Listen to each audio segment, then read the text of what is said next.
Hello everyone, Cheyenne Chrisman here at Equine Affair with the Standardbred Transition Alliance. Here with me is Dodd Morgan, the Executive Director and Founder of New Vocations. Now, talk about what gave you the inspiration to create New Vocations.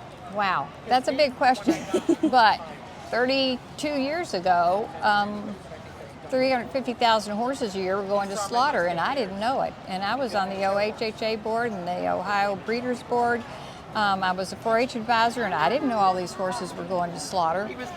And when I found that out via a dealer that was stopping by the fairgrounds picking up horses, I asked him where he was going with all these horses, and he said, "Oh, they're just a bunch of crazies.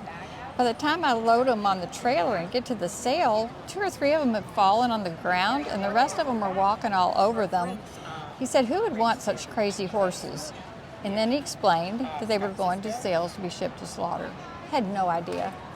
And that's when it was born, because at the time there was a Thoroughbred Retirement Foundation and a Standardbred Retirement Foundation, but no cycle of getting horses into homes. They were strictly sanctuaries for life, and once they're full, and they really can't take more horses. So I said there needs to be a way to get these horses into homes, because I know way too many people that would give their right arm to have a nice Standardbred or a nice Thoroughbred to work with, to develop into a riding horse, and these are being slaughtered.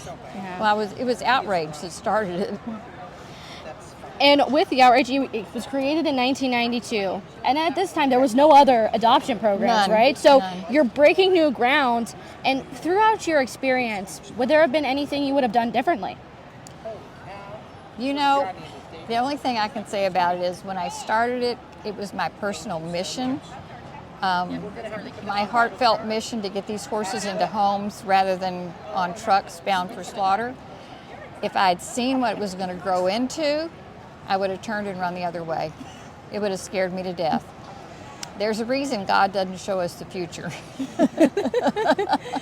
But I've had really good support all along the way, and that's what's allowed us to grow to the point that we have.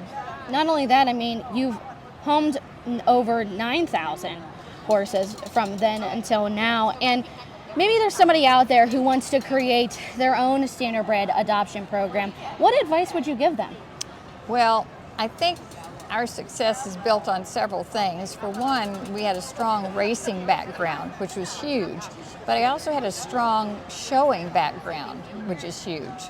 So I understood both the equestrian world and the racing world, and my daughters that worked for me were national level equestrians as well as being raised in a harness racing family. So that helps a whole lot. And then you have to have a good head for business, because you can't get overextended and you have to organize. And when you begin as an organization, you have to wear all the hats. You can't hire a staff to do things. You have to do it all yourself. Speaking of doing it all yourself, not only were you the founder, but you're now an author too. Tell us what made you decide to write this book. There wasn't anything else out there to explain what the Standardbreds know at the track. So there's a big movement now to get horses out of the kill pen, which is good, and into homes. And there's a lot of people now accepting Standardbreds as pleasure horses. They get them from a variety of sources. They may get them from adoption programs. They may get them from the Amish. They may get them straight from the racetrack.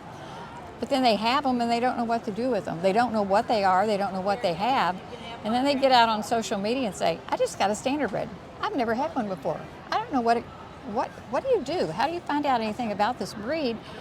And there was just such a gap there. There was nothing to tell them. You've got the greatest treasure in your hands and you don't even know what they are. So this book goes into how many hours they stood in cross ties, how many times they've been on a trailer ride, how many thousands of miles they've been at the track, how much big equipment they've seen going by, how many baths they've had, how many sets of shoes.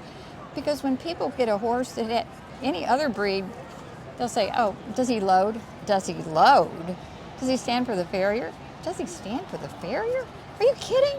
This horse will stand all day in the cross ties. He'll stand all weekend in the cross ties." You know, they just don't understand what a treasure they have. The horse is just broke. I mean, the Standardbreds are broke to essentially do anything immediately because of their background in harness. And in transitioning, and we're talking about harness racing, let's talk about the Standardbred Transition Alliance. What does being accredited mean to you? Well, it makes me feel really good because I know that it's a very intense process. You really can't imagine what it's like to be audited 5 different ways, and that's what it does at a very deep level. And we go through that for our thoroughbred side, and it's only every 4 years that we have to go through that. And I literally just set aside 2 months of my life to work on it. I mean, it's very hard, all the stuff that they ask, but then you know that there's good business plans being made, that the donations are being handled properly, the horses are being handled properly and ethically, the adoptions are being followed up on. There's just so much assurance that this isn't a fly-by-night organization. So honestly, in your opinion, it kind of separates between the men and the boys, right? Between big time. Yeah, big time. If you can't go through the accreditation process, then there's something lacking, and you can go out and fix it. They'll show you what you need to do. They'll tell you what you need to do. But it's going to take some real business acumen and organization. Well, tell everyone how they can get a hold of your book.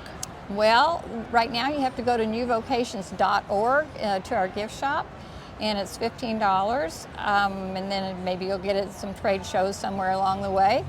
But I welcome people to get a copy of our book, and we even send them to Canada and Australia, where we've had people reaching out to us for it too. And I have to say, the feedback is everything I could have asked for.